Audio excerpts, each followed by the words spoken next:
idea for all this really came from a dream? Yes, it did. Good evening and welcome to Nox Mente.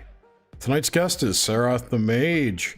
Saroth is a Scottish occultist, YouTuber, visual artist, poet, kaossilator, and blues harp master. Steve of Saroth the Mage, his real name is Steve. Steve of the Saroth the Mage Experiment makes a virtue out of being an expert in nothing. He describes himself as an enthusiastic dilettante, ex-addict, psychedelic advocate, and experimental magician. Saroth, Steve, welcome to the show. Welcome. Greetings and thanks for inviting me. It's great to have you. I will always love your greetings. It's my catchphrase, greetings. Greetings. And we need your we need the tuning bowl, the singing bowl. Oh yeah, my singing bowl, and now I've added half an hour of kaossilator and screaming harp music. It's going down fabulously well. I had no idea you were so good. I wonder what would happen if we mixed the kaossilator with the disruption engine. Ooh. Yeah, well, I'm very into my cut-ups and stuff, so, you know. That goes right in anything there, that breaks down the control system. That's right, rebel. It's a great honor. Finally, we do get the great Saroth, or Stevie, as Keats calls you. Yeah. On my Nox friends call Mente. me Stevie usually. I love it's Stevie, an absolute so honor to be here. I hope I can think of enough things to say in 2 hours, because I only do an hour on my own show, and that's pretty exhausting. So if I kind of fade out towards the end, you might just have to tap dance or something for the last half hour. You're in good hands, trust me. Yeah. And also, people should know Saroth is in Scotland, and it's late. It's like 2:00 there, right? Yes, it is 4 minutes past 2 in the morning. And it's, of course, in the midweek. And he did not get much of a nap, I imagine. You had DM'd me saying you were taking a nap, but then you were constantly replying. I was too excited to sleep, you know. So I promise we'll make this 2 hours go by fast. Yeah. Well, I just want to say, you know, this is through so many, like so many other people that we circumambulate around and all that. You know, I met you through CW Chanter's well over there. I think. Yeah. Is that where? It's Commonwealth. Yes. Yeah, I think so. I met.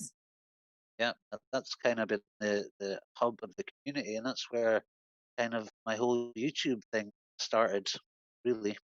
Yes, I was there in the very, very beginning. You had like 5 followers, and I was 1. Yeah, that's right. I'm up to a massive 800 and odd now. You know what's great about that is that's real. You know, I didn't know this, that you can pay to have subscribers and pay to have likes and all that. Bots. Yeah, absolutely. Well, you know, the whole thing about my channel, the whole reason I started it was because I kind of liked CW's realness. And I thought, wow, you know, I found his just observing somebody's life, it was almost like performance art, you know. And I thought, why can't I do that? You know, it's not like I'm an expert in anything. I'm not particularly good at anything, but it's just fun, and I just wanted to invite people around to my house instead of always being in other people's. That's where it started, but that has actually given me the impetus to kind of learn more, and you know, by trying to make the channel more interesting, I've had to make myself a bit more interesting, get back into the magic. Yes.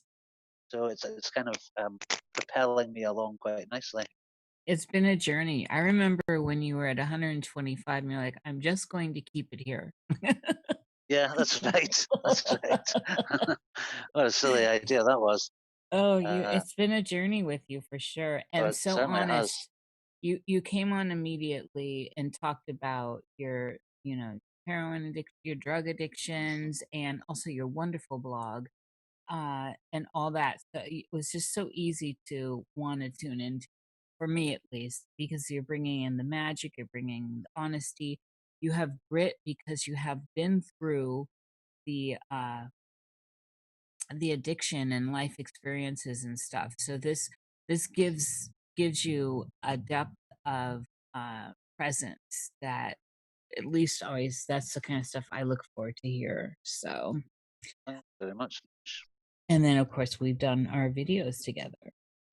Yes, we have. We've done What's some it called high again? art.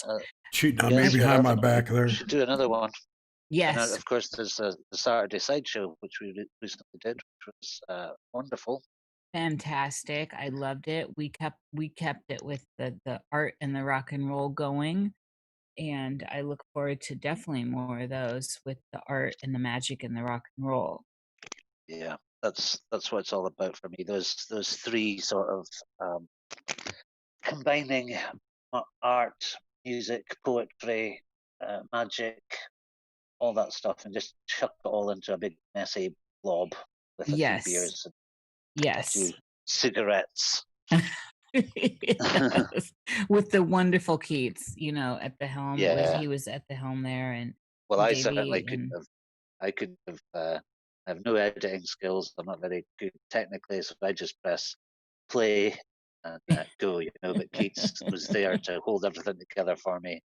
So yeah, So it was he's very he's gonzo become- of us. Also, shout Yeah. out to Keats, who's in the audience tonight. Oh, excellent. I can't Yes. see chat, so hi everyone. We all love Keats. Who Everyone doesn't love says hi. Keats? Keats Very Ross is talented. I love his awesome. music. And, Oh yeah, everything. Vibe. He's so intelligent. That's the thing. That's like yes, at I the really bottom. enjoyed the.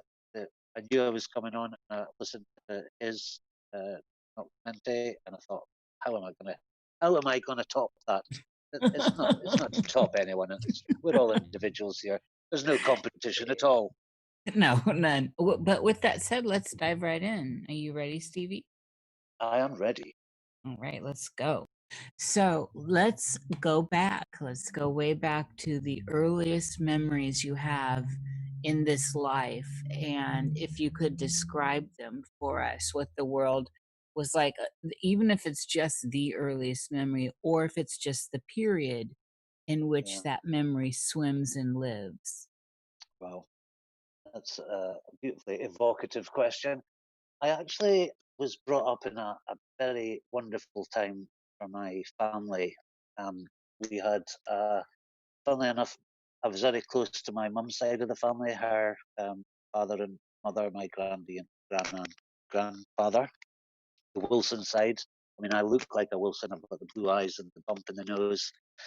My dad had dark hair and dark eyes, and we lived right next door. My mum and dad had bought a house right next to her mum and dad. So it was like we had almost like a compound, huge back garden.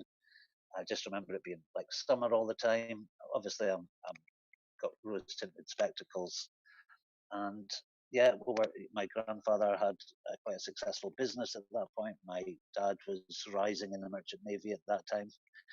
And then a few years later, it would all fall apart. My granddad was a gambler. My dad was an alcoholic. So things unraveled very quickly after that. But my earliest memories are just of joy, running about the garden, lots of love, absolutely happy memories there. Were you about 3 when it all kind of changed? How old were you? It didn't really start to change until my little brother was born, so I was a bit older, maybe 6, 7. And my mum always said that my granddad and granny and granddad made such a huge fuss of me because there was still quite a lot of money. So I got masses of toys and stuff, and by the time he came 6 years later, there was considerably less fuss. So that was a shame, But what was your, I love this this description of this early on, how it was always, now we know that this is obviously rose colored glasses, but the description of it is always being bright and beautiful out. You are in the British Isles, so we know, yes. that It was Aberdeen, so you don't get many Yes. sunny days here. It's exactly the same here. We have like 2 months of some sun. And so, but how was your relationship with the world around you, with the wild, with the wood, with the thicket, nature? I think, to be honest, and this is probably disappointing for someone who claims to be a magician, but I was always a very urban kind of kid. I loved the neighborhood. I was quite close to the centre of town, so we rarely went to the country. We used to go out for drives on a Sunday afternoon, and instead of going to some beautiful forest or place of natural beauty, my granddad, who was quite eccentric in many ways, as are all the Wilsons, used to just park by the side of the road somewhere, whip out a picnic table. So I always felt more comfortable in the city than I did in the country. Um, and it's only in recent years that I've really expanded into nature. Because my granddad was quite well known in the neighbourhood, he had a baker that was just at the top of the road. That was what he did. He had a few baker shops, and my mum worked in it. So there was a real little. It was like a village in those days, in the late '60s, early '70s. It just so changed now. There was the the, the greengrocer with his pencil behind his ear and Mr. Black in his apron, and it was really like something out of 1940s sort of Second World War movies. It's very quaint. So back here in the early days, what would you attribute? Okay, so what kind of pop culture, and this is just young, it doesn't have to be the earliest stuff, but what kind of pop culture were you absorbing? And as we know, you became the person that you are now, which is you're very astute on some really obscure musical movements that happened and all this. I always admire that. I feel like I'm on par with you. So what was the music, cartoons, TV programs? What was the pop culture you were enjoying early on? The very first program that I actually became kind of obsessed with, and there's a stage in childhood where you're not quite sure if the things are real or not, like Banana Splits. Does anyone remember them? Yes. Oh, yeah. La, la, la, la, la, la, Yeah, la. that's it. So they used to be on Saturday mornings, and I absolutely adored them. They had that kind of rock band kind of thing going on, and they were just that fantastic, trippy kind of vibe to them. And then, funnily enough, when I'm remembering now, all my memories seem to be in that more than my parents' house, my grandparents' house. I remember watching it there, although I don't think I actually did watch it there. It's just how your memory kind of frames things. And also, my granddad had a huge. I've actually written a blog post about this. He had a huge wooden radiogram, very old-fashioned. It was actually bought in 1969. And what he did was he just phoned Bruce Miller's, got them to send him their best radiogram, and just said, "Give me the top 50 albums." So it's like a musical snapshot of that tiny little period in 1969. And I found a Rolling Stones record called Through the Past Darkly, which was in the hexagonal sleeve, mono recording. I wish I had it now. It'd probably be worth, not greatly, but 50 quid or something. And that's when I fell in love with the idea of being a teenager and rock music. And you can just hear the dulcimer. It was Brian Jones's. Just after he died, they released it as a kind of tribute to him, and that began a lifelong obsession with Brian Jones, because he was just such a fascinating character. And when I heard that music, I thought, wow, just the exotic, trippy 60s. You could smell the cannabis smoke in the acid. And at a very early age, like I must have been 9 or 10, I thought, wow, I so want to be a teenager and do that. And I did. Yes. Which of the Banana Split shorts that were embedded in that show was your favorite? I'm guessing it was Arabian Nights. Yes, absolutely. Arabian Nights. I loved, Size of an elephant. Gulliver's Travels and Gulliver's Travels, yeah. There was one more, I can't remember what it was, but yeah. Oh, Jerry, link some of that stuff up for people. It's so genius. Yeah, I used to go about saying "size of a donkey" and stuff all the time when I was a child. Size of an elephant. I'm sure it really annoyed my parents. Oh, it's fantastic. So back here in the early days, what was your experience with dreaming? I had some hideous nightmares when I was a child. I don't know if that was due to the kind of psychic stress of uh, my dad's drinking. My mum would occasionally join in, and that's very unsettling. You know, when you've got, I think that's why I always think of my grandparents as a place of safety, because my, I've got, you know, most Scots people have alcoholism all over the place in their family lines. So my grandfather was the middle son of about 8 children, dirt poor. His father worked in the Rubesville quarry, a very rough job. Sometimes he would come home with some money. Sometimes he would spend it all in the pub on a Friday night. So my granddad hated drinking. So I could always find refuge from the craziness that was going on with my mum and dad. So one of the dreams was, I think this also relates to I was extremely good, very good at reading and English and art as a child. I really struggled with numbers.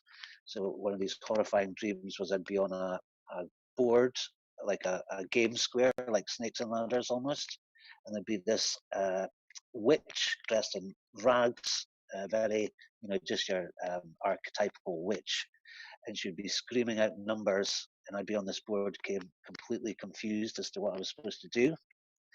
And I've never forgotten that dream.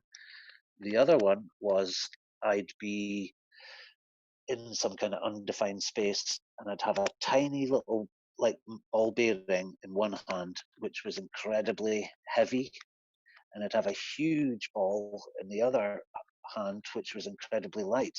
And it used to throw me into a kind of vertigo type feeling, a really kind of sick feeling, and I'd wake up terrified. And another one was the last one was these kind of ape men creatures. Again, I was on like graph paper, and they were rolling boulders down a hill at me, and I would have these dreams again and again for many years. Well, not many years, but a couple at least. Did Weird. you, back in this period, were you watching shows like Planet of the Apes Oh and yeah, absolutely. all that good stuff, the Yeah, I giants love and Planet of the Apes. Yeah, I was yeah, obsessed with the weird and the sci-fi, all that kind of stuff. So yeah. yeah, that actually, I'd never even made that connection, but that could have been something there. It's immediately what I thought about with that last, and I love all of this, but you are of that generation with that Pluto affliction there. So What about with the Land of the goth, Lost? which one, Jared? Land of the Lost Yes, I love that. usually falls I don't into think that I've seen that one. as an American show. Saroth, Stevie, Land of the Lost. Oh, Land of the Lost. so good. I bet you have, and you're just not familiar with it. Yeah, I was mean, it black and white? no. No, color. No. It was, If you saw it, can't I bring it to think mind. you would be familiar with it. You're It- just not remembering the name. it was this guy and his two kids got caught in a whirlpool and were sent back in time to the land of dinosaurs. Oh wow. Oh, Land of the Lost. Yeah, I Yeah. think I do. Yes, Actually. Yeah. I used to love dinosaurs, and I used to love um, those really badly animated, you know, dinosaur films, and Sinbad, The Adventures of Sinbad and the Skeletons. You know, anything. I love all that's- that. Oh my God, Jason and the Argonauts, and yeah, The Harryhausen Yeah, stuff. anything that had special effects in it and was kind of fantasy. You know, I loved it, and because my dad was a sailor, he called our golden Labrador Sinbad. So that was another little link. really great days for all of that kind of sci-fi and otherworldly stuff.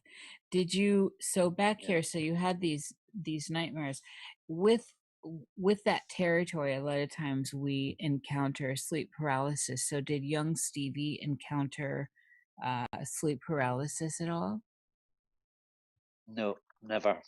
I had a friend at this was in secondary school, and he was the first person I'd ever heard that had experienced this thing. He would say it feels like there's somebody sitting on the chest. You know, it's the hag. He didn't exactly describe it as a hag. I think he possibly didn't want to, you know, but I'm sure that's what was happening to him, and it really freaked him out. I'd never even heard of sleep paralysis. No, it was just very vivid, repeating dreams, and I would realize in the dream, oh no, I'm going into this dream again, and try and wake myself up. And so also, while we're back here in the past, did you have childhood fears, you know, something in the woods, something under the bed, you know, those kinds of things? You know, not that I can remember. Nothing like supernatural fears, I don't think. I was never very afraid as a child of anything, really. My mum had a terrible fear of snakes, which is quite Freudian. And I remember one time that my granddad taking me to well, we call that a zoo in Aberdeen, but it's really like two donkeys and a tortoise and a gift shop. And I bought a rubber snake from the gift shop thinking it would be fun. And I held it up at the window and she burst into tears and I felt dreadful. But no, I didn't. I really didn't. Very bad laddie. Anything. Yeah, no, it was bad. It was naughty. I felt terribly guilty when she cried. Your poor mom. So do that again. And then also with that, I kind of wanted to, were you much of a rule breaker rebel early on? When does that kind of come in? I was actually, according to my mom, an absolutely amazingly good, not only a baby, but like at primary school, I was very conscientious, quite a worrier actually. I think again because of my family situation being a bit chaotic, I felt just anxious all the time. So when I got to around about puberty, around about primary 7, I consciously made the decision just to stop worrying. I almost remember making that decision, and then from there on, I just got really kind of out of control. Not in a nasty way. You know, I never hurt anyone or got into fights, but I just wouldn't pay attention at school, refused to do any homework, just did pretty much what I wanted. And because my dad was at sea a lot of the time, he was the discipline man of the family. I pretty much got to do what I wanted, you know. By the time I was 10, 11, 12, I mean, I had my first line of speed, I think 11 at a youth club disco. And that's when the slowed, I wouldn't even say it was a decline at first, you know, it was again, a kind of, it felt wonderful to be feeling all grown up, and all my friends were a good few years older than I was, and you know they were doing slightly unhealthy things, and I was kind of joining in. But I really didn't feel any. I didn't feel like it was bad. It just felt so fun, and I wanted to be, you know, at discos, listening to music. I grew up very fast. This is something I talked about with Keats. We both feel like we grew up a bit too fast. Yeah, I was doing all that stuff between 10 and 12 too. I had my first acid hit. I think I was 11 or 12. Smoking cigarettes as well. I never smoked cigarettes, but I certainly did everything else. and was out there. I had a fake ID and was just carrying on, having a damn good time, I might add.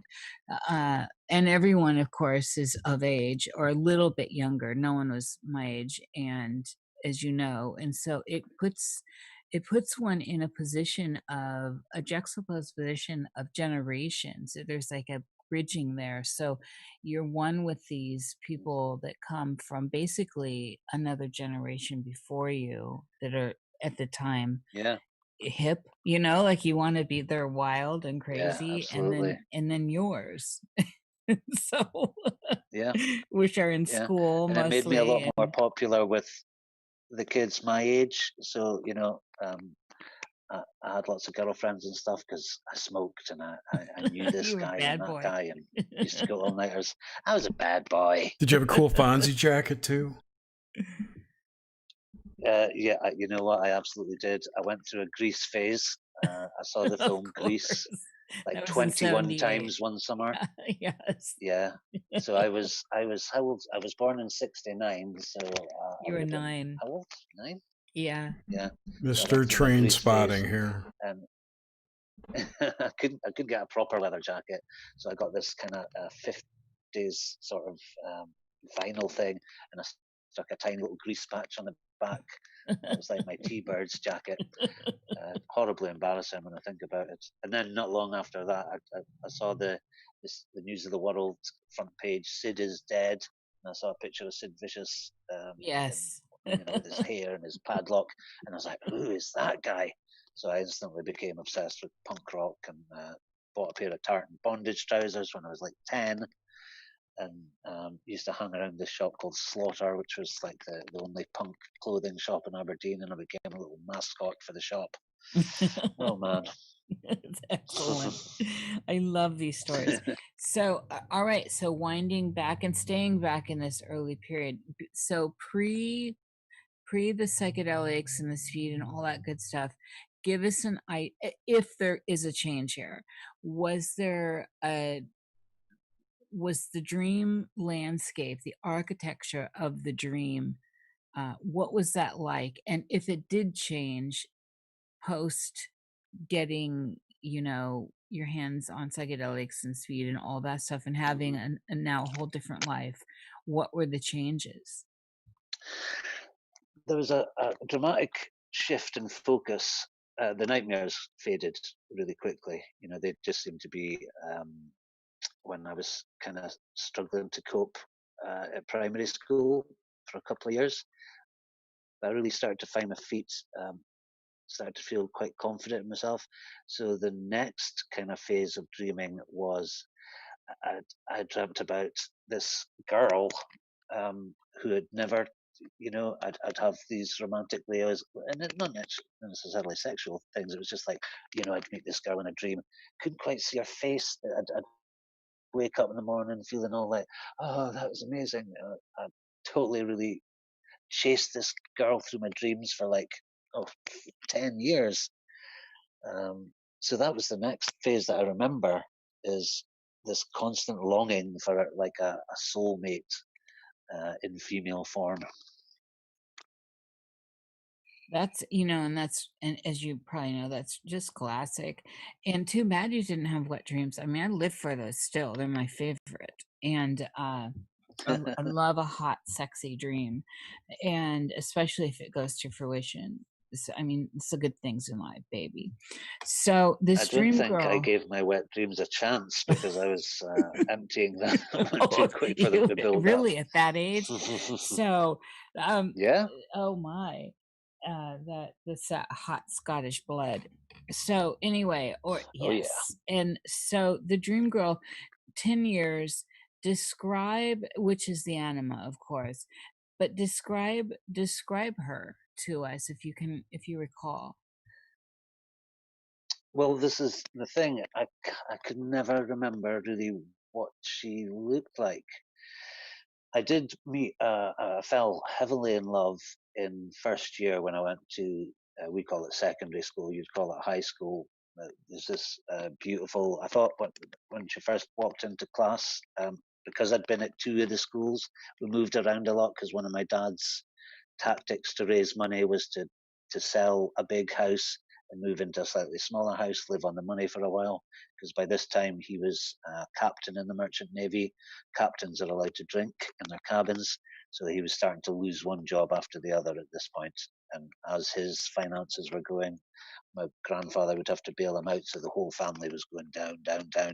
From a quite a nice middle class suburban sort of lifestyle where we're selling houses and things were getting desperate. So I actually went to two of the schools in that catchment area.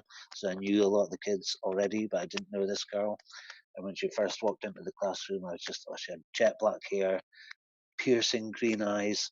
And I just thought, wow, I actually remember me thinking, she just looks like a little doll. And so we got together, and she was pretty much my on and off girlfriend from first year, age 11 or 12, till I was like 21. I mean, there was loads of times where we split up and we saw other people, and we pretty much were quite, we weren't very faithful to each other, but she was a constant thread. So I began to think it was her, and we kind of, and her parents didn't particularly approve of me, or they did at first. That this jealous girl had gone and said, "Oh, he drinks and he smokes and he does this and he does that." So after being really close with her family, I was banned, and then that Romeo and Juliet thing started to happen, where it was like forbidden love. So she would sneak around to see me and would have, rendezvous, secret rendezvous and stuff. So I kind of identified her as the dream girl. And there was one. I'm just going with these memories here, but there was one time I'd gone out, I hadn't seen her for a little while, got really drunk, and we were staying in this grotty house in a council estate at this point, and it was just so, it kind of was a fruition of this dream. So I'd come in, gone to bed, and she had come round to my house, let herself in, and just got into bed with me. So when I woke up in the morning, there she was, and it was like, wow, it's like she did materialize out of a dream. That really meant a lot to me then. Wonderful thing to happen. At any point did she enter? So the real girl that was now playing part of that projective idea of your inner animus that had haunted you, really, did she ever enter in your dreams and become did she ever fill that role within your dreamscape? Yes, I think she did. Yeah, I got quite obsessed. When we were separated for periods, I would really be pining after her. So I think that's very perceptive. I'd never even thought of it like that, but she did actually step into that role of this. But there was still some other quality that very rightly you call the animus, that special magical quality. Sometimes I'd dream it was like a celebrity, and I'd wake up and think, "Oh wow, I was with, I can't believe I was with," and then, "Oh yeah, shit, it was a dream." So there was she was a mortal woman. She could never live up to that magical idea of this phantom The woman. great anima, yeah. It so Yeah. so at this time too, what did the dreamscape look like for you? What was it? Color, black and white? Were you able Yeah. to smell, sensate Color? stuff? No, no, no. I don't even know if I dream. I still really don't. Yeah, I guess I do dream in language now, but when I look back on the dreams, they're extremely visual, and yeah, it's actually hard to remember now what exactly my dreamscape was like. I think my my daily life got so weird and disjointed that my waking hours became kind of more extraordinary than my dream life in a way, because by this time I was smoking a lot of weed and really going deeper into I discovered Jim Morrison and the Doors, and really exploring that kind of dark psychic territory. I'd stay in my room for days. I think I'd left school by this time, never any intention of getting a job, just drinking, smoking dope, playing music. Yeah, so it's actually, I've actually, and I think with all the harmful drugs that I've done since, and this is a salutary tale, I've lost so much of my life. There's like huge chunks of it I just simply can't remember.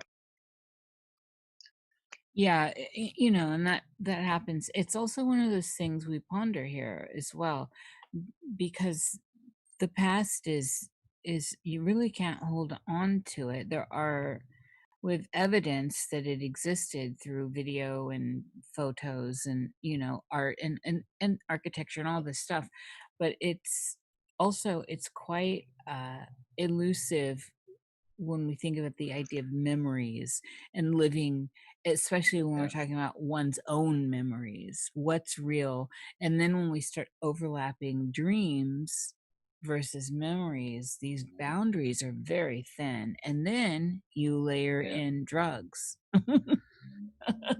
Yeah. Lots of And then drugs. we have a psychedelic experience going on. Yeah. Yeah, absolutely. And I have heard that when we remember things, we aren't actually remembering the real event. We're recreating it in our minds each time. Yes. Absolutely. This is how we do. Well, this is one of those dynamics that happens even when we encounter something in the now and we don't quite understand it, and the brain pieces it together with all the data it has to understand it. So, like I had a Sasquatch experience, and my brain wanted to tell me it was a bear. So my logical side had to say, wait, let's analyze this. And so this is even furthered. We get more depth even with this dynamic, with this neuro dynamic, when we go back to the past. It's another thing I find fascinating when people get hypnotized, whatever that really is.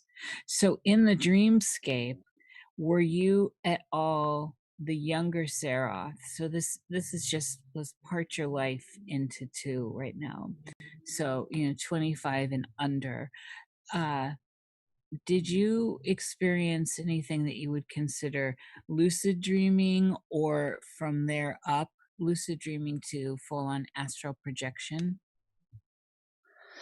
Unfortunately, not. And this is something that I've always kind of, with being so interested in magic and the occult, I just, so many other occultists have had these experiences where they've seen spirits from an early age, or had psychic experiences. My granny was very psychic, and my girlfriend currently, she's very psychic as well. She's got red hair and everything. But I have never had a what I would call, well, no. When I started doing magic, I have had paranormal experiences, but until I was deliberately inducing it, I had to work very hard. I think I've always been quite at heart a kind of rational, sensible kind of kid, and I think I absolutely put a filtered any of that stuff out just through. I was brought up. My dad was a convinced atheist, and we just didn't entertain any ideas of supernatural. None of my friends were really into supernatural stuff, so it just never. It never happened for me, sadly. I have had some lucid dream stuff more recently, but I've kind of worked at that, Everything psychic or paranormal that's ever happened to me has been something that no, actually, not quite sought, but that, I've been having Reiki when I had an extremely strange vision, which we can really get to later Yeah, we'll on. get But to that I in the don't think modern I'm stuff. naturally clairvoyant. Yeah, I don't think I'm naturally clairvoyant, unfortunately. It'd make things a whole lot easier if I was. Yes. You said something that I'm interested in. So give us a little snapshot of your granny that was psychic. Tell us about her. Wow. Well, I mean, she just would always know these funny little things. It wasn't so much, we didn't really talk about it much. Like I say, we were a very strange family. We had a great talent for not talking about anything important or meaningful. Like my dad could get drunk, smash up the whole house, punch the neighbor, and then the next morning nobody would talk about it. I could get taken home by the police, drunk at parties and stuff, which happened more than once. Nobody would talk about it in the morning. So, but as my granny was getting older, she took to her bed 10 years. When she was about 80, she just decided that she wasn't going to, I can't, my legs are sore, but I'm convinced there was nothing actually wrong with her. My mum had to kind of fetch and carry for her. But she started having these, there is a name for it, but she would say, "Oh, I saw a great show last night. There was a wedding, and they were all wearing old-fashioned clothes." It didn't seem like she knew really what was going on. I wouldn't say she was a wise woman, But and she was saying, "Oh, there was a funny man sitting by my bed last night. He had huge, bulgy eyes." It sounded quite horrific to me, and I just thought, well, the veil's getting thin there.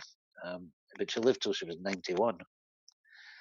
But she had, I think she was from Huntly, which is a very rural place outside Aberdeen.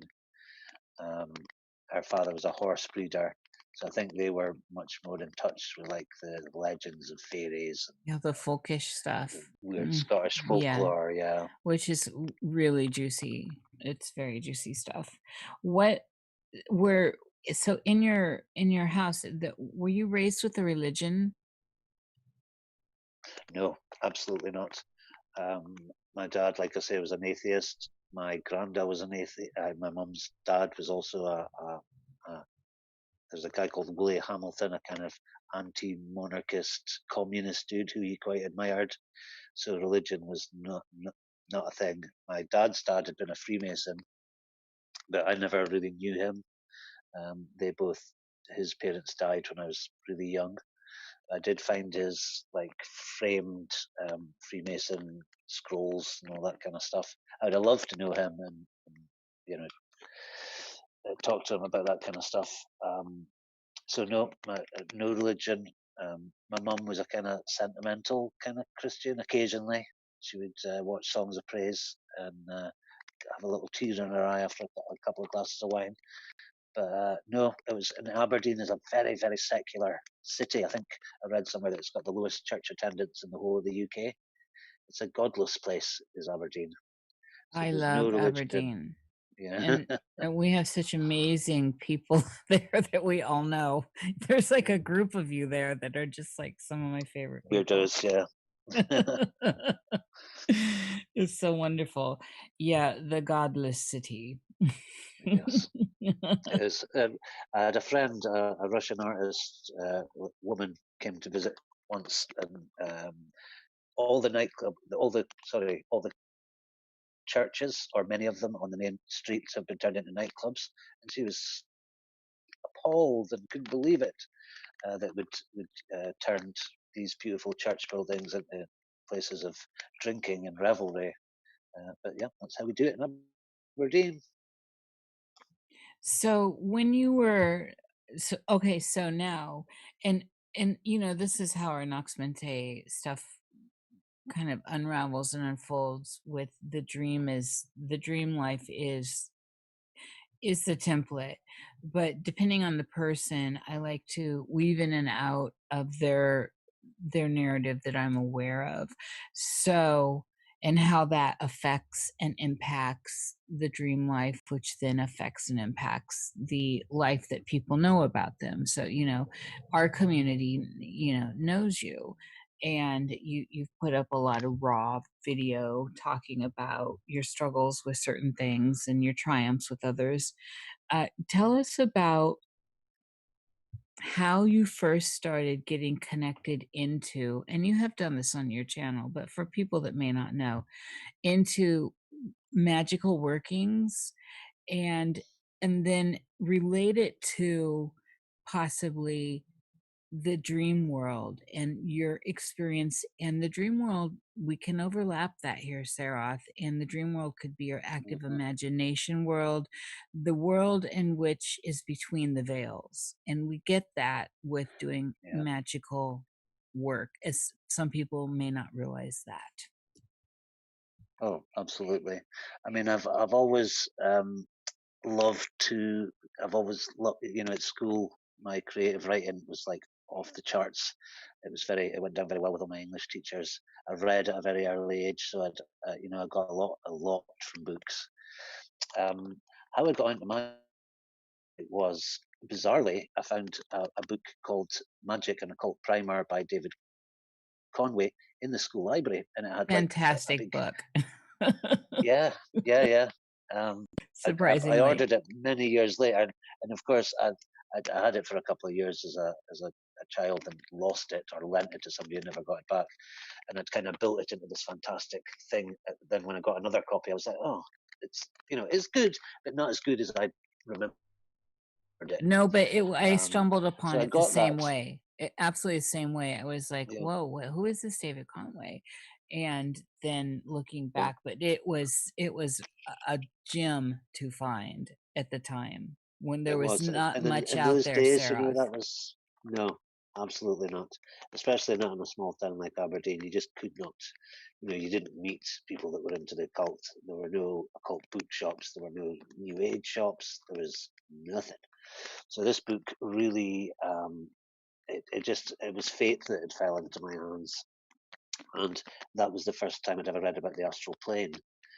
And I somehow conflated the astral plane with a kind of still childish kind of notion of this other universe, like Narnia. Or I loved this film when I was much younger. I think it's called Jamie and the Toll Booth, where this kid has a cartoon dog. I used to love the mixture of real, real film, and then you'd have an animated character, the mixing of the worlds like that. So I always fantasized about, excuse me, finding an entrance, like a secret entrance. There was a lane. I lived in a beautiful part of town. It was urban, but we had a huge park called the Duthie Park, which figures quite largely in my story, because we used to spend so much time there and we used to do mushrooms there. There was a lane, and it was all just like you'd expect a lane to another world, and it had a big door all covered in sort of ivy and grown over. And if I could have got through that door, I was convinced that it would lead me to some kind of Narnia or something. Because I think any kid that's got living with an alcoholic and feels kind of trapped and can't wait to grow up and get out of there, the idea of opening a door and going into these magical adventures. So that's where books came in. That's where the idea of magic and the astral plane. I guess it was as a place to escape to. Yes, absolutely. And it should be said, today everything is available everywhere. On the internet, there's just too many books on these Yeah, subjects. Back in the day, there were very few books to be had. And so we were able to get the juicy spiritualist stuff that did bring, Madame Blavatsky and the Crowley stuff, but there were still very few alternate sources. There was, of course, Sybil Leek, and um, you know, uh, my good friend Safaras and Saunders and all that, but it was still really slim pickings. yeah, And the stuff that was starting to come out was so light. It was, Wicca light. yeah. It was, And yeah. it was, so Although people to I did yes. find a copy of Aleister Crowley's. I wish I had it now. It was a hardback. It had a purple fly cover, and it was in bargain books for like incredibly cheap. Beautiful paper, beautiful edition. But of course, at that age, I could not understand one word. But I kind of got it in a way. But I thought, well, I'm not clairvoyant, so I can't possibly do this. But it fascinated me, and it would serve me well later on. Maybe Well, that's jumping more ahead a bit there, but that was serendipity. around about the same time. Yeah, that's more serendipity to have that fall into your hands, though. And I mean, I'm one of those people that thinks there are people just born to it. And Oh yeah, I do think that. yeah. You're either attracted to it, and you're attracted to it because you're supposed to do it, or you're just not, and it just never figures in your life at all. Yeah, and there are lots of scholars in the occult and the occult sciences that are just not practicers. They're not there's no praxis there, and that's fine. They're not, but those of us that just come with the ways, we come with the ways, and then the sources find us. Right? We were naturally there already. How was your first experience with doing ritual when you decided to lay it out? Sorry about my dogs. It wasn't. I mean, because I was pursuing a path of, we're getting into my later teens now. It was always in the background, and I also had a slightly before this. One of the few things my dad and I would do together was watch the Hammer horror double bills Oh, on a all Saturday up to night. Hammer. Oh God, Yeah, I yes. love Hammer. Oh, the So there was, best. you'd have the trendy sort of 60s Satanists popping about to the devil a daughter, the devil rides out, Dennis Wheatley. So that gave me an idea of what occultism was like. But I still didn't think it was kind of realistic for me to do it. I did kind of experiment in my bedroom, but not really.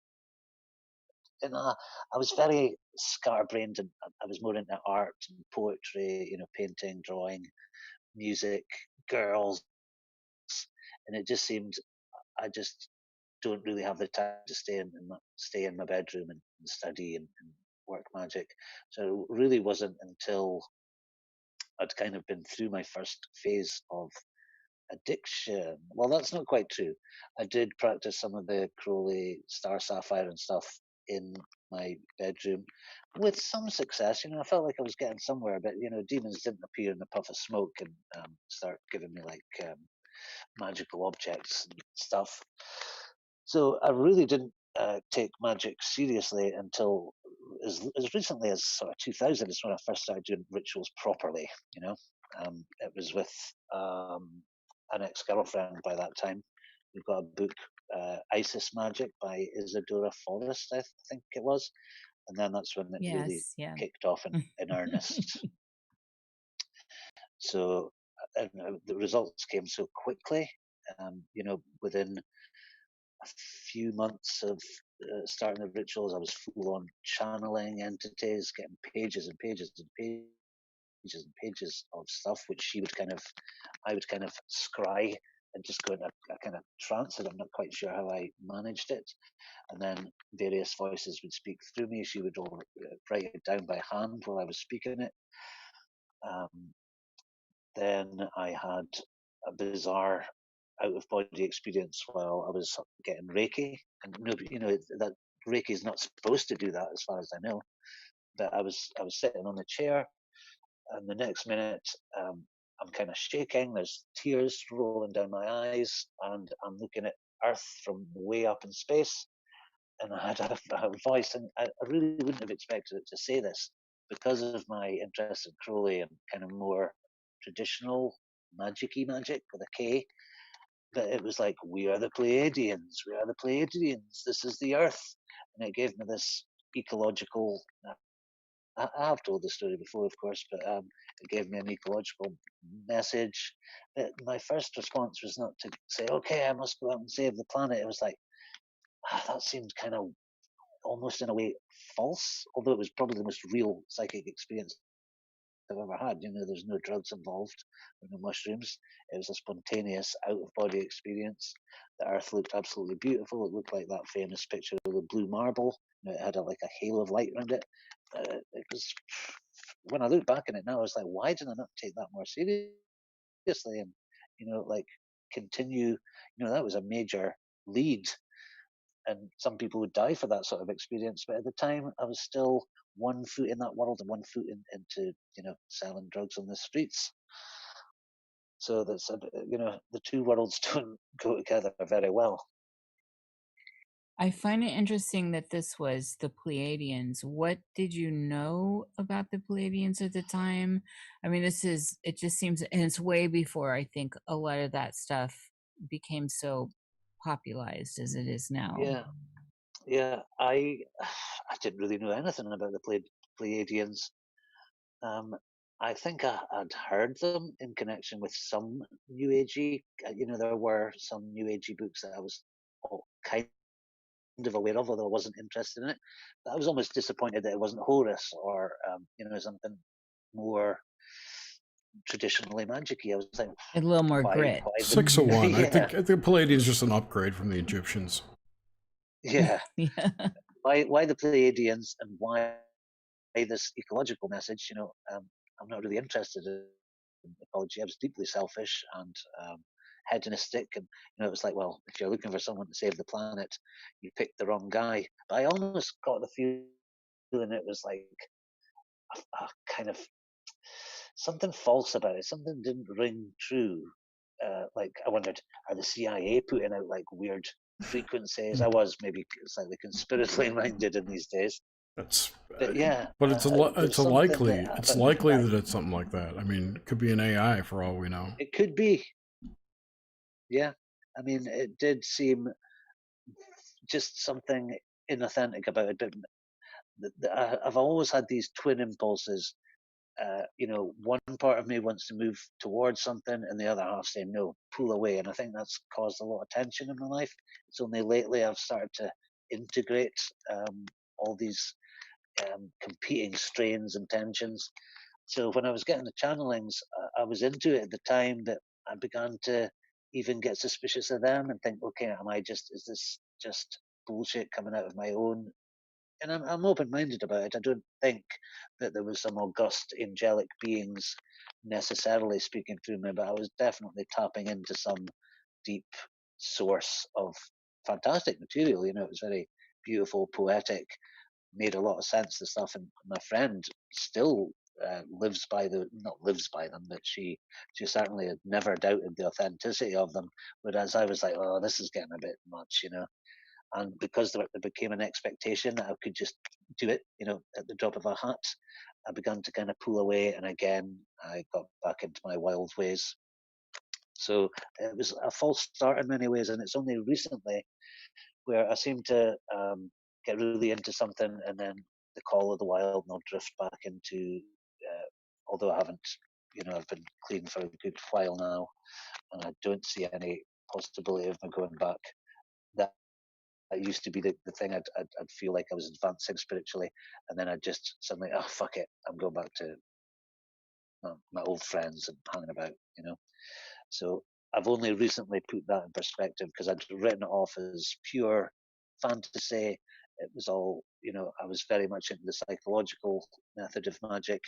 And it's only like so recently, I mean, like maybe a month ago, that I did a specific working to contact a specific entity in a dream. Didn't actually sleep that night for some reason, and I believe that I did. And then all of a sudden, I started my Golden Dawn grade work again at Practicus. And since then, I'm on a real roll. But like, if you'd done this interview 2 months ago, I would have probably told you I'm sick of magic. It's not working. It's not worth the effort. It's not worth the money I spend on books, and I'm going to walk away.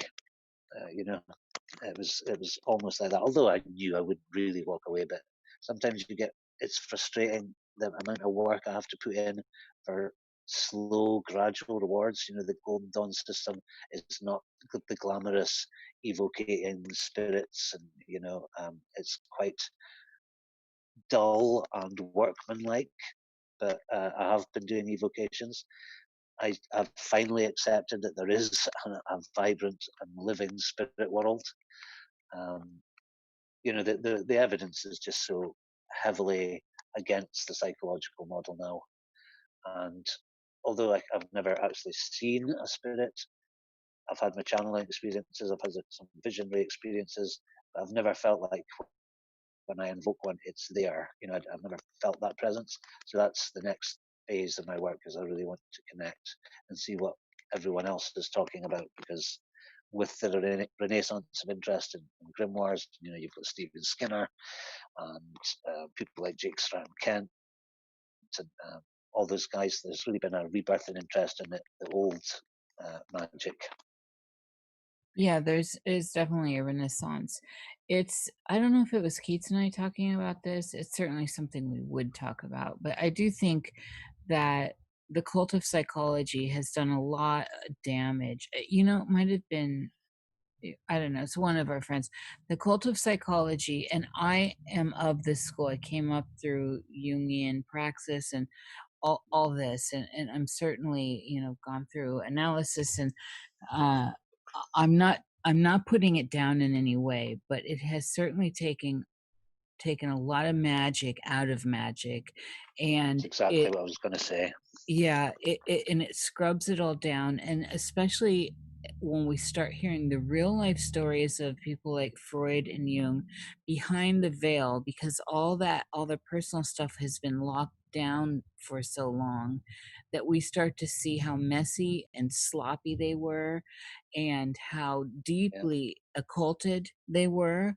And of course it's to the the cult the cults that have come around them, and especially in psychoanalysis, are a gas. They've created, whole generations of careers based on just the dry stuff. And now all the stories are Yeah. really coming forward, how much occult stuff was there, how much sloppiness in developing these theories, and all of it is just, it's juicy. And I'm so glad we're able to finally start seeing this, and that the cult of psychology is being balanced back down now, because everyone's wanted to rest their laurels on it. And I've fought all along, even being a Jungian.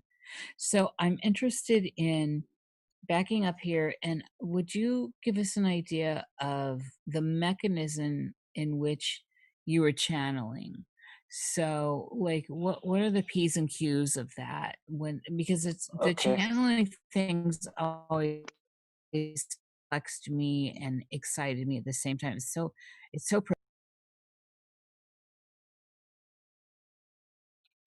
Oh, I've lost your audio there, She Nish. she prematurely muted. did you hear me with the question? No, not No, really. I didn't. Oh dear. With the mechanisms of channeling. So it's such a provocative subject, and it's, I mean, when we think about it, all the tomes are, including the Bible, and all this stuff's channeled information. And so uh I'm sure there's a whole debate there. I don't plan on ever getting in with anyone that wants to come at me. Keep it to yourself. Uh, but what was the mechanism of channeling that you engaged yourself in and found yourself doing that brought forth this information? What are the Okay. nuts and bolts of Well, it? I never set out. I never set out to channel. That's the very first thing I have to say. We were doing rituals, the two of us, my female friend and I. We were doing the Isis magic. We'd become votaries of Isis. We'd tied our texts, and we were doing everything by that textbook. So we would do a ritual purification and consecration with incense and Isis water, which is just basically salt water with some rose petals and stuff in it. We would do, it's basically like a Golden Dawn pentagram ritual, but it's Isisified, if you like. And then we would meditate. And in one of these meditation sessions, I just felt like there was something trying to come through me and talk. I thought it would be a kind of one-off weird event. I didn't even know whether I should even say anything. And I thought, well, maybe this is just for me. And it became so strong, I just had to say, look, I think I'm going to have to say it. I know it's a bit weird because, coming from that psychological model, you don't think it's a spirit talking to you. You think, okay, there's something coming up from my subconscious here. And it just came unbidden. And pretty much every time we did that same set of ritual actions, it would have the same result. And of course, it builds. So each conversation is kind of picking up where the last one came off. There's different entities coming in and out. We've got some absolutely good information, but we also, as you always do, we've got some utter wrong nonsense information. But we'd also been experimenting. I've never channeled. I never do any magic when I'm on like high dose psilocybin. I do the rituals before and after, and that's just its own experience. But I think the psilocybin experiences around about that time had definitely opened the door. I mean, the first psilocybin experiences that I ever had, the first proper, because sometimes you don't know the right ones. But the first one I ever had was I had a complete. I saw the magical world. I felt the energy of trees. So it confuses me why I didn't see that as, yes, this is confirmation of the world is full of spirits and energies, and but I still was stuck in this kind of materialist, logical, scientific. Nothing can be supernatural. Of course, spirits don't need to be supernatural. That it's just unexplained science, really. So, yeah, if you get me, I've gone kind of forward and back on that one a little bit. It's not easy for me to explain or describe. Well, I respect this about you going backwards and forwards on it, because it, there's a lot of stigma attached to it. And I do the same thing still. I have knee-jerk reactions when I watch some Yeah. channelers. Oh yeah. And I'm just like, this is bollocks. This is Yeah. complete But some of other it is, some of it gibberish. And yeah. is just clearly people kind of fooling themselves or trying to fool other Yeah. people. And I think that's why I was attracted to CW Chanter, because I'd just come out of that period and I became kind of disillusioned with it. I think that was also to do with, interpersonal stuff to do with my working partner. And then in Blues CW Chanter saying it's all bullshit. And I was like, yeah, you know what? Yeah. It is. But just You recently were have I been also able drying to, out at that time yeah, too. You were just yeah, recently absolutely. drying out. Yeah. So I think I got a little bit scared of it. And I didn't want it to be demanded of me anymore. I wanted the person that was writing it. I was like, well, if I can do it, could you try? I didn't want the responsibility and the pressure of having to kind of perform. So I walked away from it for a good while, and I kept on doing the Golden Dawn stuff, but I really wasn't interested in the frills and I didn't want spirits to come in and start talking through me. I just wanted to find what I thought was like a true magic path, because that had almost happened by accident, and I wanted to be in control. And I had these kind of false ideas about what magic is, because magic is just what happens while you're doing certain things. It's not like it has to be like Crowley did it, or it has to be like Rigardi did it, or any other of these guys. It's a very individual thing. Everybody's got their own. It's like music, and no two artists are the same. Wait, so let's weave this into the dream narrative. So this, now we can look at you here and now, and through the scope of your life now. And so give us an idea of how, and I know recently you've really been trying to work, you're doing that kind of work now. So what is the dreamscape like for you now, especially since you're working on lucidity and all this stuff? How do you experience it as a realm, as a place that's not this place? I have to say that I've got a major impediment going on with my dreaming, because of being a heroin addict for so long.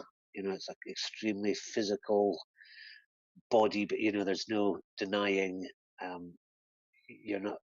It's a physical reality. It's like you're hungry or you're thirsty. So still, my body has not recovered. I'm still on a 2 milligrams of Suboxone. Um, that keeps my body kind of half in withdrawal, like 50% of the time. So in my dreams, my body is still trying to score.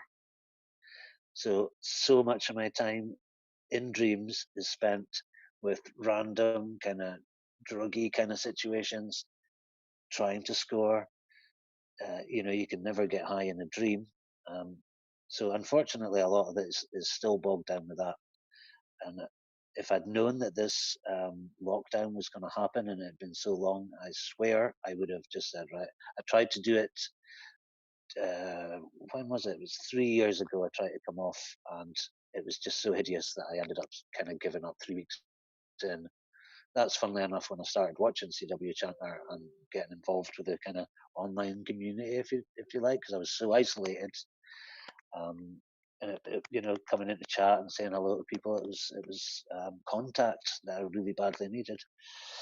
So I have had some success with lucidity, because I found out if you give yourself like 20 minutes of sleep, and then like deliberately wake yourself up every 20 minutes, you start to gain control. You start to realize that you are in a dream, but it's still not completely successful, because I keep getting dragged back into this kind of Barosian land of the dead. I don't know if you've read his theories on dreams, that he talks about this place where he calls it the land of the dead, where you can't get anything to eat. It's all these kind of lost souls wandering about, and I unfortunately I spend a lot of my dream time in there. So I'm hoping to break out of there soon. With your magical praxis where it is currently, because I think anyone that is your friend has been following you on your channel, you know, you've been all over the board in the last few years, and it's been interesting to watch. I mean, you had your brief skit with Christianity with Robert, and Yep. I love this about you, Stevie. I absolutely just adore how open you are to the world around you and how willing you are. I mean, you dive into something and give it your all. And I think this says a huge amount about your personality and your curiosity, and that you're not a closed-in bitter person whatsoever. You're still, it's clear that you still find mystery in the world. Oh So, gosh, and and everything. that you're seeking. When should we stop seeking? I mean, I feel like we should never stop seeking. No. So what kind of praxis are you in right now that seems to be working? Now, I personally have enjoyed how you take the Holy Sacrament, which is the sacred mushroom, and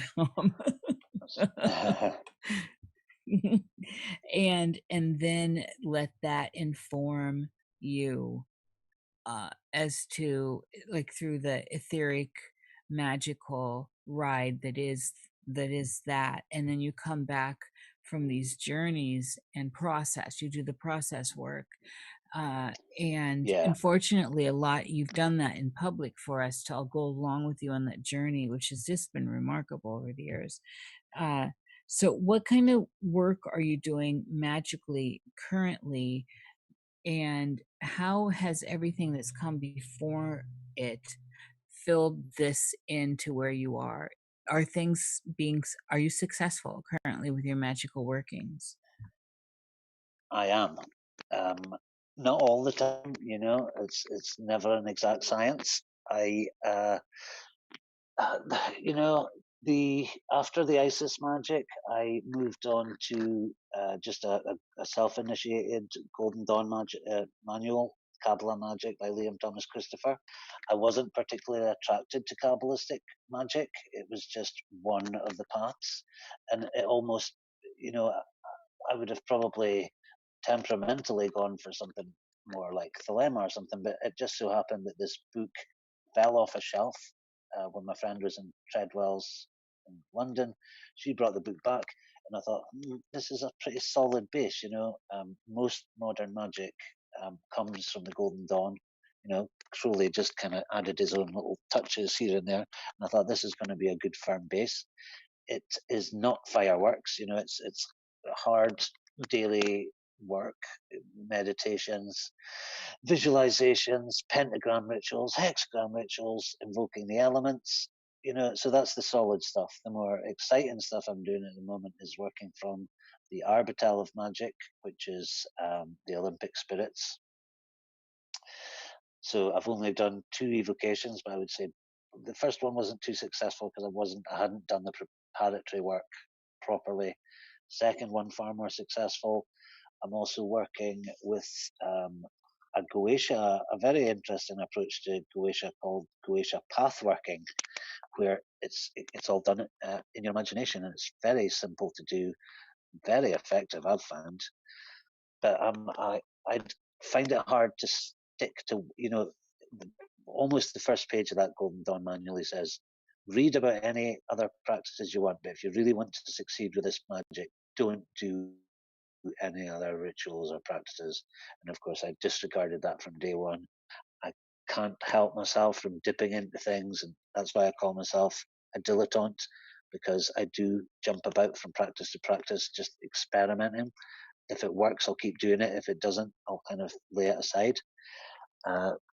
because I was so hung up on the psychological model, the old grimoires really didn't make much sense. But in the last two, I don't know if you've seen them, but I've been quite pleased with them actually. The last two shows I've done, I've been talking about how I've kind of mashed my modern magic ideas from Robert Anton Wilson and Timothy Leary in with the grimoires, trying to find out what these spirits, angels, and demons are, how they relate to the psychedelic experience, what exactly is the astral plane. You know, I'm a bit of an overthinker. I can't just accept, okay, you go to this magical place. We don't really know what it is or what they are. I like to know, and that's why I'm not doing it to get rich or to get a better job or happily I've found love, so I don't need to look for that anymore. I'm not really so much into results magic. A sigil will do that quite easily. I really want to know, and it's all about knowledge for me. So mixture of golden down, golden down. That's a good name for it actually. Golden dawn, but with evocations, and I'm slowly putting together like tools, because in traditional magic, tools are very important. Consecrations are very important. But I still don't, I certainly don't subscribe to the Christian worldview anymore. I came up with something the night that I did that sigil. I couldn't sleep. It was to summon a specific entity. The next day, like a flash of inspiration, I've always been fascinated with William Burroughs and stuff, and his paraphrasing of Hassan Isabaz, "Nothing is true, everything is permitted." And I'd always been, which model is actually right? Which one is the right? And then I thought, hold on, man, aren't you listening? If nothing is true, everything is permitted, then all stories are equally false. The Bible isn't true. The Book of the Law isn't factually true. They're all just fictions. So that makes me free to pick my own fiction. And in Robert Anton Wilson's style, I might as well pick the most interesting, warm, funny reality tunnel I can. So I have now kind of mixed chaos magic with traditional magic and said, okay, I am totally going to believe in spirits and I'm going to make that work. I love that. Would you give us an idea of what you consider the astral plane to be, and is it separate from the etheric field? Yeah, I think that That's a question very stands. difficult one. That's a difficult one. I recently read an excellent book, Psychedelic Shamanism by Jim DeCorner, and I came by that one through Secrets in the Magical Grimoires by Aaron Leach, another excellent book. So, that place that you go on, not necessarily high doses, I just prefer high doses because it just never fails to instantly zap you into that other place. A lot of magicians will say, well, the spirit world's around you all the time, and you just have to kind of be able to see, shift your focus, and that's true to a certain extent. When you take psilocybin, your physical location doesn't change, but how you perceive it does. But I think, I always think in terms of higher dimensions and stuff. I tend to get a bit over intellectual sometimes, I think, but I think the astral plane is a place inside. It's literally a higher dimension inside us.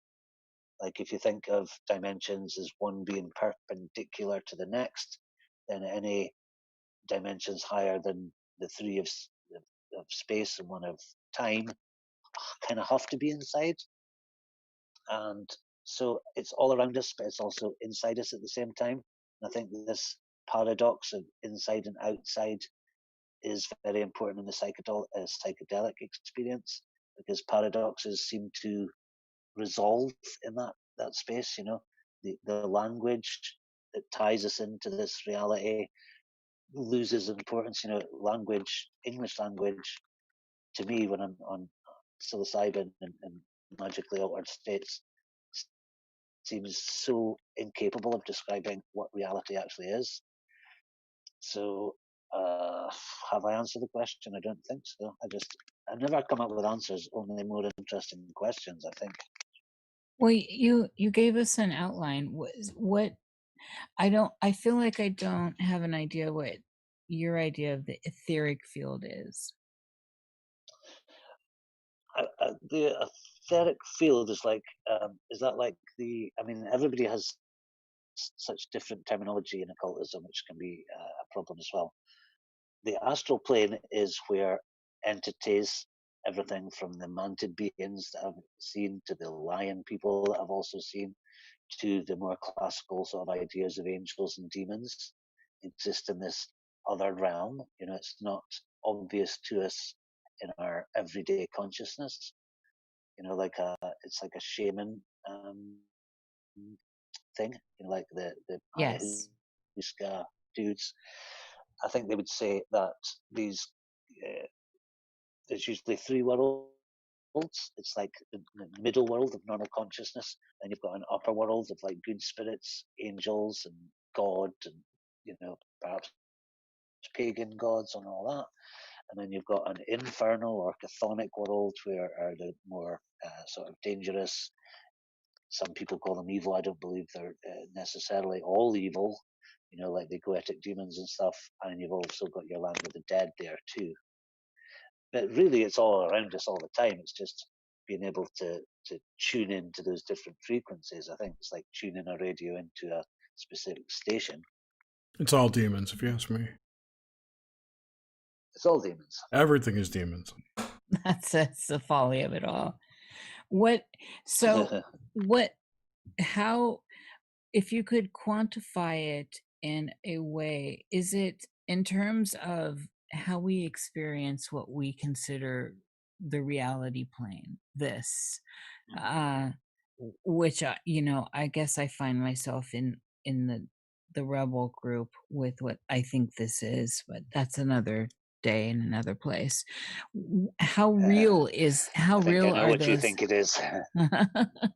How real do you think the astral and etheric planes are, especially as a magician and one that has also had a good amount, and I think this is to your credit when we're talking about altered states of consciousness, of experience with substances that move you out of the reality that everyone holds on to and puts a gravity towards?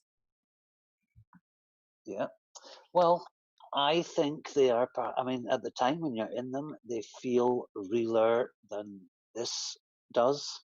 You know, there is a truth and a clarity, and meaning becomes so much more apparent than our sometimes weird and disjointed lives. So you could say that that is an ultimate reality. It's like a mystical idea of reality, a higher reality, if you want. It obviously coexists. I've forgotten the question now. I was getting carried away. Well, the idea of, and you actually just added to, you've brought more into this question, because you said when you're in them, in these etheric or astral magical spaces between time, right, between time and space that get created, that one could also postulate is where the dream state is as well, that it feels very real, and we were tying in the psychedelic experience. However, I just wanted to add to that, when we're in this space right now, which is the apparent reality, where we ascribe all these rules, and there are rules in all these realities, believe it or not, people that do not experience them. There are rules in a psychedelic experience when you're in it. They may seem far out, strict rules. but there are rules. And so what you said was really provocative to me, in that it feels real when you're there. Well, this feels real here too. And so that is something I would like to bring forward for people to understand, is the idea of what is real and how reality feels, how palpable it is. And so if you could just expand upon that. So being taking us back to the psychedelic experience and the idea of other realities, other states of consciousness. Yeah. Well, what I think is happening when you take psychedelics, not only psychedelics, you can reach it through the traditional methods of fasting, meditation, ritual magic, but I always, and I think this is sometimes a lack in me, that I kind of need that psychedelic experience to get me to those extreme places. I mean, how often does a ritual magician meditating, well, maybe they do, but just see all these, actually see them physically there, like a mantid being, which I'll never forget, uh, humanoid beings with lion heads. So what I think is that these beings are all around us all the time, but we're by necessity to eat, sleep, have sex, go to work, for whatever reason we have to do those things on this plane. If we were seeing the things that are actually there all the time, we would be so distracted we wouldn't be able to do anything. So it's like, the doors of perception. When the doors of perception are cleansed, man will see things as they are, infinite. So the ritual magic, the fasting, the drumming, the dancing, all these shamanic techniques. I always think add in a few psychedelics as well, and it always work better. You're removing those filters and you're seeing more of reality instead of this. It's like wearing blinkers, so you can only see what you really need to see to survive. It's all really nicely explained in Leary. He came up with it. Robert Anton Wilson kind of tinkered with it a bit. The 8 circuit model of consciousness, where the first 4 are like all adult humans have them. The biosurvival, the socio-sexual, the time-binding symbol-using circuit. The 4th is, I can't even remember what the 4th is. And then as you get 5, 6, 7, and 8, that's when you start to open up into these expanded states of consciousness, which Leary believed was preparing us for space travel. A lot of different theories about it. They reckon that like transcendental meditation will get you to these higher circuits. Psychedelics definitely do. Ritual magic techniques definitely do. So it's there. It's always there. It's always all around us, but we're just very rarely aware of it because we need to survive as human primates. Yeah, that's what I'm saying. This idea of reality that we get into, and pure materialists, I just often wonder. I mean, we know scientifically, if people need that we're very limited in sensate information that comes in, and that there's more going on around us. And so Oh this yeah. is always the issue for me with materialists that say this is the end all be all, end of case, shut the book, no more talking. So, and that I mean, the very frustrates fact me. that, the world is made up of swirling atoms and neutrons, which we can't see, but we're pretty sure that that's how it is. I know people balk at the idea of applying ideas of quantum science, which nobody really understands unless you're a quantum physicist yourself. But I do think that they have some application to understanding reality, altered states of consciousness. Again, I come back to paradoxes because I think I haven't quite unpicked that yet, but I think there's a lot of power in the idea of these kind of impossible things being resolved somehow. It's hard to talk about these things, it's notoriously hard. Yeah. Just Oh to put yeah, them into language. it's still, I was thinking about this today, how difficult it is to really accurately describe these other experiences, especially in the times we're in, where language is breaking down, and there where it's like we're through the looking glass of time, and everything is in verse. Bad means good, and sick means fantastic, and Yeah. like there's That's it's strange phenomena, isn't it? How we're reversing language. yes, it's interesting. It's very Wonderland in that sense. I'm also wondering now, I want to traverse the idea of stepping into the artistic muse and that state of consciousness where we find ourselves swimming in pure creative energy. And how does that, because you are an artist and you're a very wonderful artist at that, how does how do those moments when you really truly feel embedded or imbued or blanketed or possessed or inspired by magical sparkly muse energy to create something, and is that a different state of consciousness for you? Do you get downloads? Do you just go at it? What's the process in arting for you? And how does that tie into all of this otherness? This is where it absolutely all came from, I think. I got such a hit off of a need to be creative from a very young age. After that, I hate to keep talking about psychedelics. It's not all about psychedelics, but it just all seemed to, it just caused such an explosion in my brain.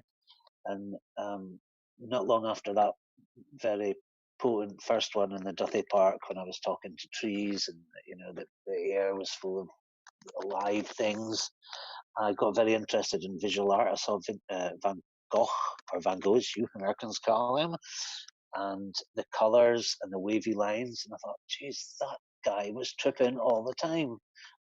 Obviously, I think schizophrenia is very close to an uncontrolled, and these people sadly don't want to be in this state of mind all the time.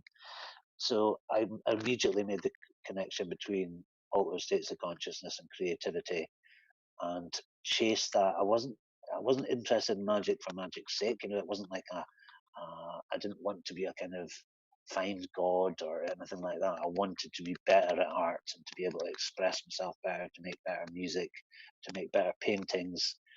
Like, what I took from Crowley was that he had found a system to kind of induce genius, and I wanted to pursue anything that would make me.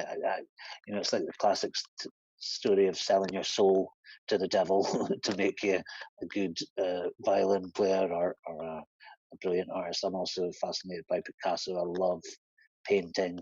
It's my favorite medium, really. Although I'm really enjoying music at the moment as well. But it's so fleeting, you can have those moments of inspiration, and then the muse will desert you for weeks, months sometimes, and you won't be able to pick up a pen. Writing is another passion of mine, poetry, and I attempt prose sometimes. I actually wrote pretty much a third of a novel about. It was quite fan fiction-y in a way. It didn't start out like that. I thought, right, I'm going to use Crowley as a fictional character. I'd heard that if you put a swastika on a book cover, this is how hungry I was for fame and success and money. I thought, okay, I need Nazis in there somewhere. That thing about Rudolf Hess and how Crowley was supposed to have worked with Ian Fleming to put a spell on Rudolf Hess to get him to fly over to Britain on that weird mission he did. I'm not sure if you know about that, but I started to write a novel on that. It was going really well.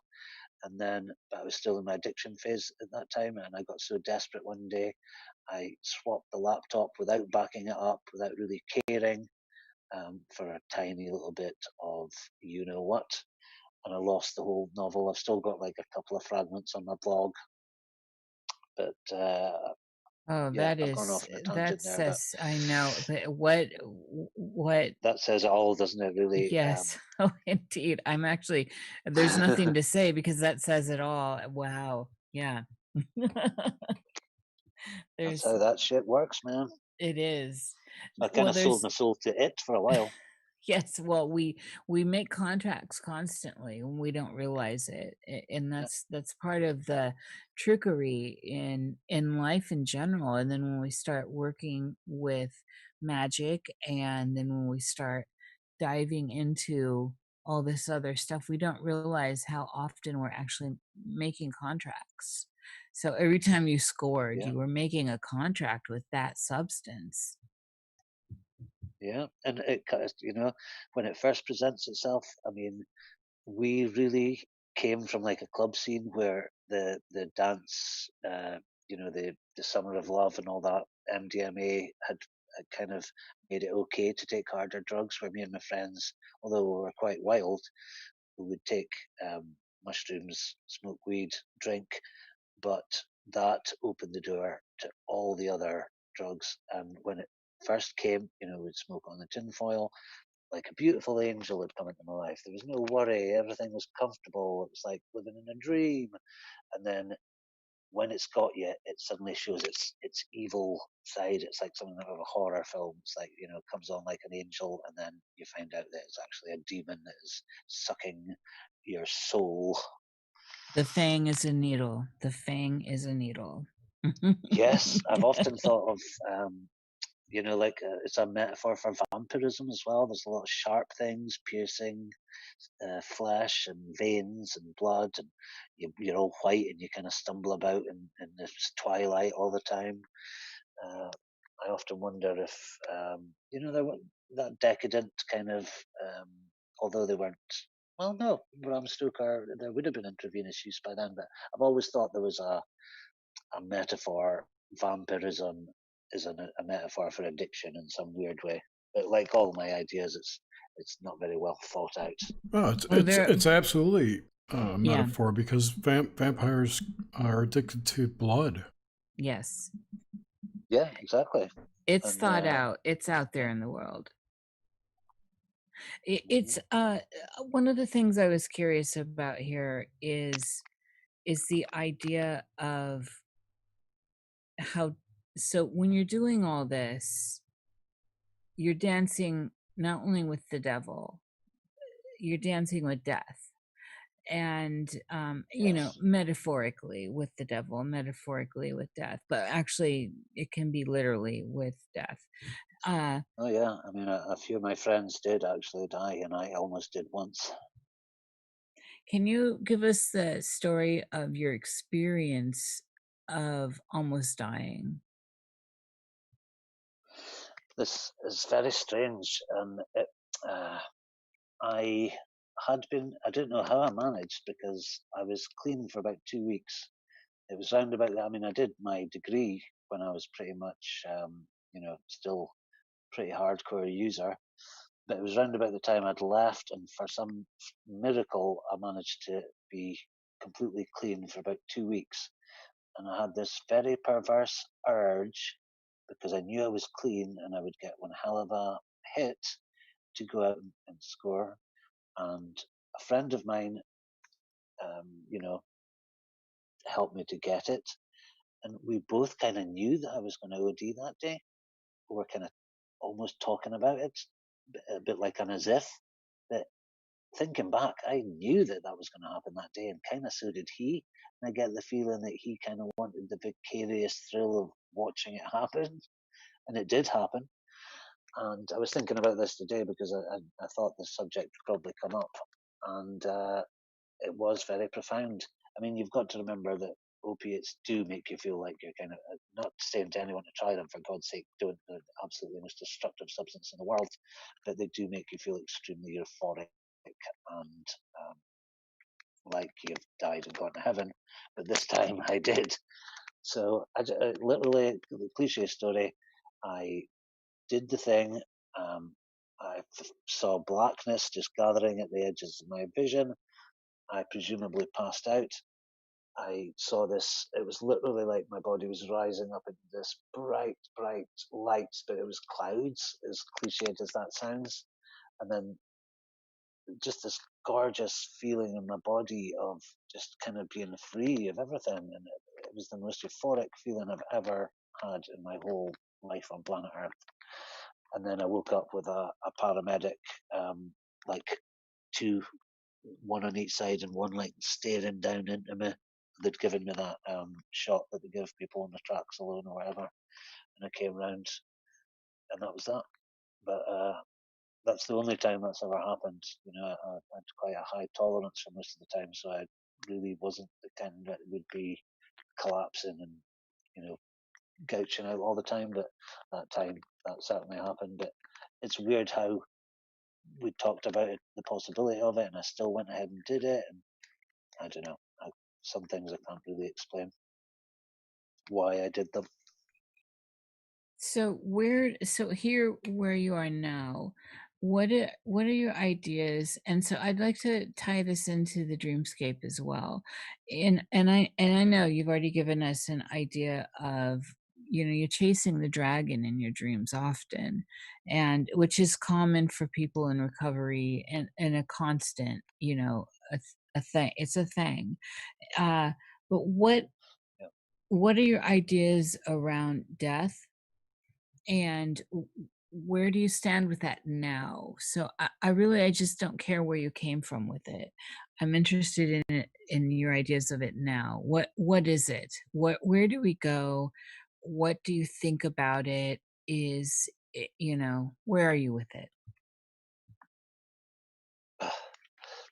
Well, I have to say, I don't really fear it at all. I feel like the experiences I've had in my life have not only prepared me, but I think there is definitely some kind of existence after that the body dies. I've got no basis for this. I do feel like some of my, again, um, profound and heavy psychedelic experiences have been like dying. There's the confusion of, I've described it before as being suddenly dropped into a really deep, murky ocean, and you have to negotiate these kind of demonic, lower world, chthonic entities, like I've read in like the Tibetan Book of the Dead. You've got to know the passwords. Also, Burroughs' Western Lands was pretty influential in my thinking about that. I don't think it's an easy passage. You don't float up to heaven suddenly and start playing a harp. We only have to look at how ancient cultures who were much more in touch with the other world than we were are. You need currency. You need to know your shit. You need to kind of know what to expect. You need to kind of prepare for death. Like the Tibetan chod rites and all that. So I think the journey after death is perilous, and I think not all souls make it. I've read some fantastic stuff in that psychedelic shamanism book about this idea of these higher entities. You could call them archons, although I don't believe in that very dark worldview that everything is totally run by archons. But there are these spiritual entities that feed off our belief and our prayers. I think that's what a lot of the totally fundamental, hardcore, joyless religions are about. Jehovah in the Old Testament wanted burnt offerings, energy to keep him alive. I think we're predated on, like we predate on plants and animals. They're just the lower kingdoms. There's a pecking order. That's another idea that's very strong in Solomonic traditional magic, is this idea of hierarchies of spiritual beings. But I think not all of them are nice, and some of them will gobble our souls up as food. So we have to learn to avoid that by either making some kind of deal with them, being useful to them. We are not the top of the food chain by a long shot when it comes to spiritual creatures. So I don't know if that's an answer, but that's about as Yeah, close as I yeah, get. definitely. And I love that you bring in the Solomonic stuff, which all these subjects are subjects these are waters I swim in as well as a seeker. And I have always found the Solomonic stuff quite provocative in revealing that we are on a chain.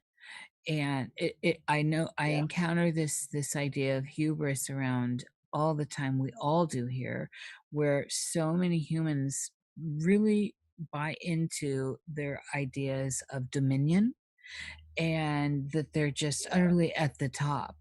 And if you dive into Solomonic stuff, which is very old, uh and when we start talking jinn and all this other stuff from over in the Middle East, we are not on the top of the Far from chain. it. No. And Maybe so somewhere in the middle. I believe we do have some there's a story of like how God created. These are metaphors and stories, and nothing is true, everything is permitted. But we do have some kind of authority. We're not just animals, but there are definitely a few ranks above us. That's for sure. Well, we're cunning, and that's we're definitely not on the bottom either. But it's still a lot for some people that are very indoctrinated into the idea that we're the top, both here in this reality and in the afterlife. So I appreciate you bringing that in, and I just encourage people to, if nothing else, look into some of these other ideas of alternate realities that are ancient, and alternate realities that have been a long time in the works, longer than some of the stuff that people are buying into now. So for example, Christianity, and everyone knows I'm open to Christianity. I love it too. The Bible's a very juicy tome. So when you have, in your life of dreaming, Stevie, have you encountered the dead? Have you encountered others that are not you and part of your own psyche?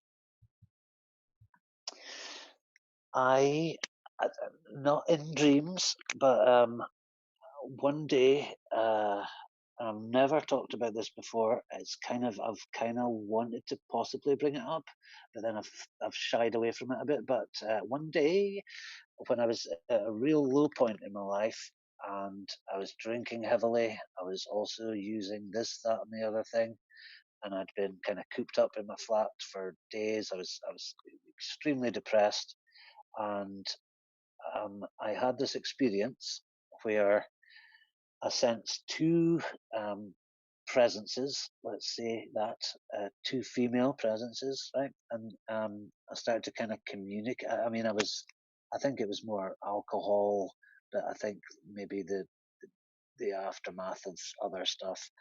But I got the story that they were trapped spirits, and I wrote it off as like, oh, you were just kind of fantasizing and tripping. But now I'm starting, with the new sort of realizations that are coming in, I'm thinking, well, they could have very well been genuinely dead souls who had committed suicide. I shy away from it because it's so kind of morbid and creepy.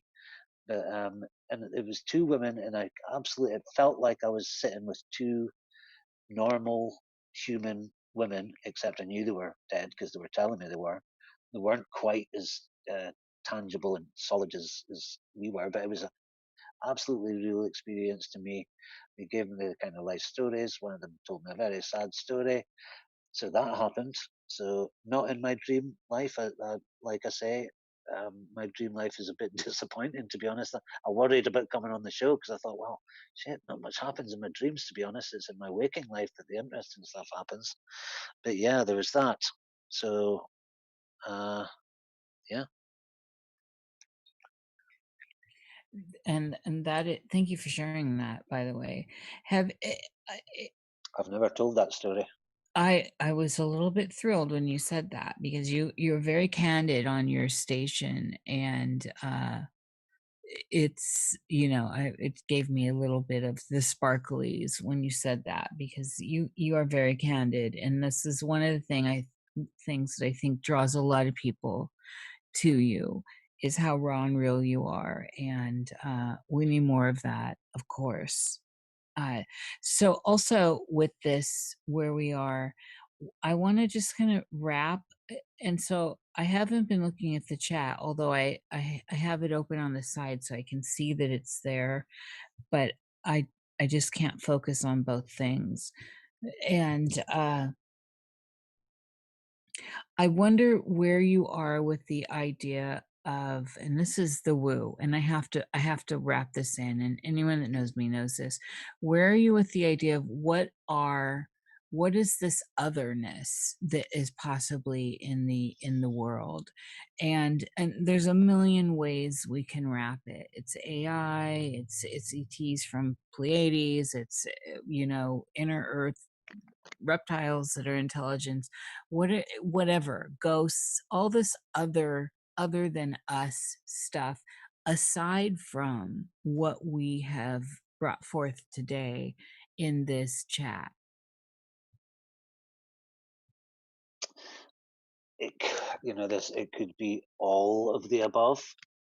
It could be one thing. I mean, if we are so close to the spirit world as we undoubtedly are, there's bound to be a bleed through, I'm not sure. I mean, I also have this weird feeling that kind of past, present, and future have already happened somehow.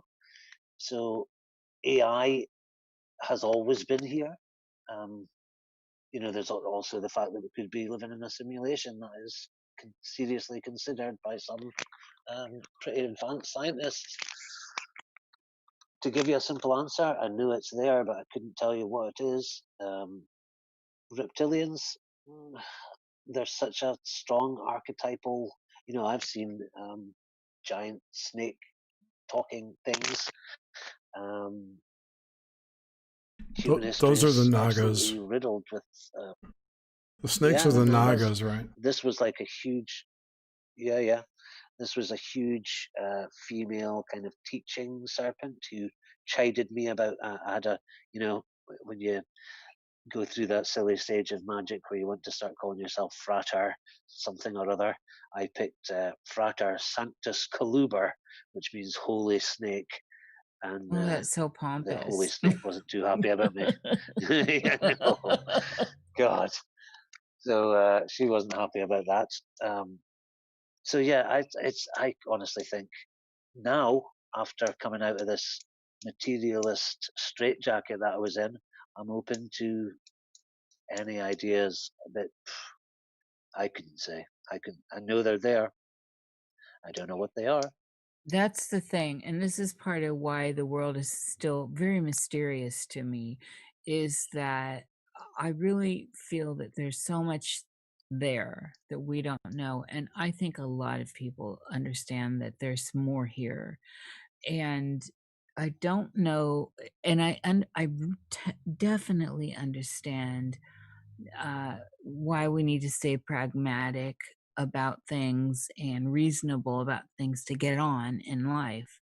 But it is an important idea to not do what so many parents do to their children, where we get indoctrinated into, no, that's not real. The realist, the materialist mindset is very restrictive, and I think it's doing no one any favors. What a sad world it is when we break it down in that kind of Bajas way. It's very dystopian. Where are we with it? Exactly. I mean, look at the dreadful state of the world at the moment. Ecological meltdown, political leaders who are leading us to the precipice of destruction. If people could embrace the idea that we're not the fucking cock of the walk, we might be able to start putting this. And now, you know what? I'm starting to think that the Pleiadians were right about that ecological message, and I just wasn't ready to hear it. I know. But now maybe I need to pick up my swords. Stevie, I'm so with you. Because we are in a desperate state. We are indeed fucked up, man. And we need I to think get no our matter shit sorted what, out, to use a bit of profanity. Yes, I'm sorry to talk over you there. Yeah, no matter what, we couldn't have a year ago thought, we would be in these kinds of circumstances where we were locked in, locked down, with the boot at our face. And so there's a silver lining in that if you're conscious, you're starting to question what the hell is going on. So with that, Jared, do we have questions for our good Saroth? Not that I've seen. Saroth, I'm quite happy end it there. That was fantastic. Saroth, I'm sure the chat is filled with everyone you know and love, because it's pretty much the same community. It is, in the whole Scottish rite is here. we Scottish contingent in the house. Contingent is here. Yeah. It's strange how many how many Scots Scots. there are in this little community. I know. Very few English people, you'll notice. The Sassenachs. Yes, it's a lot, and that's my favorite part of my mix is the Scottish mix, the Bane in me. It's always what I've vibed with the most. Of course, I think it's actually the most magical in the end. Oswald wanted to say that you look quite Pictish warrior in your picture. Your picture looks like a Pictish warrior. Well, it's certainly not you, Saroth. No, that's Sitting Bull. Yeah, this is a Pictish, a Native American named Sitting Bull, who was a great hero, by the way. I still have a great hero of mine. That's why I've got his picture up there. We Cannot Sell the Earth and all that. Oh, that's Chief Seattle. There's so many. Sitting Bull was one of the great heroes too. Yeah, me too. I've put him in a couple of my videos. But I got a legit question. Yeah. Okay, cool. So Oswald wants to know if you agree with Thomas Sheridan. I got two questions now. In that Scots and Irish are the same culturally / genetically. I never agree with Thomas Sheridan, just on point, on principle. But yeah, I think so, definitely. Apart from the Irish aren't as intelligent as the Scots, obviously. Oh shit! Shots fired. I'm staying out of my flippant this. answer.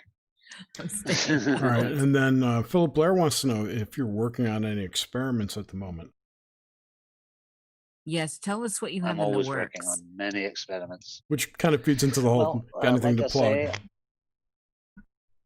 Yeah. Oh gosh, can I just tell you, I've got some really exciting guests coming on to my show. I mean, I don't really do a lot of guests, but I just seem to have harvested.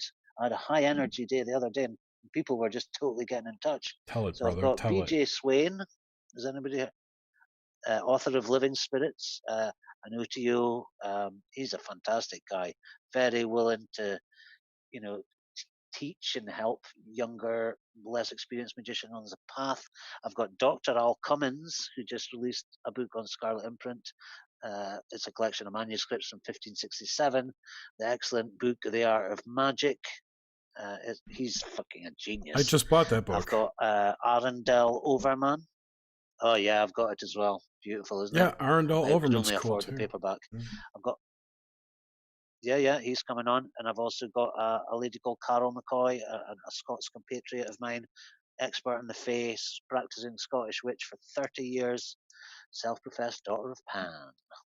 And of course, my magical experiments never cease. My consciousness experiments never cease. My musical experiments, poetry, writing, it all never ever ceases. All you need is Stephen Skinner, to make the trifecta there of awesome authors. I might give him a call. He's been down to get on the show for ages, but I really can't find time for the man. I'm only joking. He's like Saint Skinner of the magical community. I know. I mean, you don't mess with Skinner. I love this lineup. So people may find you on your YouTube channel, Saroth the Mage Experiment, correct? Link in the description. Yes. And your blog is still up, isn't it? It's still up. It's it's so patchy. I really should. It is neglected. I did put up a kind of new post, but it's more of like a online notebook, really. Again, I'm not great at finishing things, so I've got a lot of kind of half thought out stuff. And it's I don't think that really things need resolution and pinning down all the time. I like the idea of kind of open, multiplicitous stuff. It's just an excuse for being lazy and never finishing things. And your Twitter handle is? Saroth 222, isn't it? I don't know. It is. I'm going off Twitter, actually. It is. Yeah. Jerry has all that stuff. I prefer Facebook nowadays. Yeah. Oh God, I'll never go back to Facebook. Yeah, I'm going to close my Facebook account very soon. I'm so proud of you, Jer. No, honestly, for there's some really good magic groups going on where there's a lot of knowledge going on there for anyone who's interested in magic out there. Maybe not so much for everybody else, but the magic heads will get something out of it if they join the right groups. Yeah, the groups were great. I do miss that. I just don't like Facebook as a whole. But that's another rant. Yeah. Thank you. This has been a great pleasure to finally have you here, and the timing was just right, as it always is. And thank you for staying up late to be on the show. Oh, I know. I'm really You're tuckered. Trying to get to bed, but it's been. I am. I probably won't sleep because I rarely do after shows. I get so excited. Well, thank you very much, guys, for having me. Thank you. You know, I'll come back on any old time. Great. We'll have you back on the obelisk sometime. Speaking of which, next week we have an obelisk on the full moon. It's a special full moon too. It's like the first eclipse. Yeah. There's something weird about it. It's like the 12th. Yeah, there's a lot going on. Yeah. It's going to be a wild week next week. So be sure to. But I want to interject there. So next week's kind of like it's officially an obelisk, and it's got Michael Deacon from the Michael Deacon program. No, it does not. It does on my calendar, and that's what we had agreed on. Who does it have on yours? We have Vahali Seeliger next week.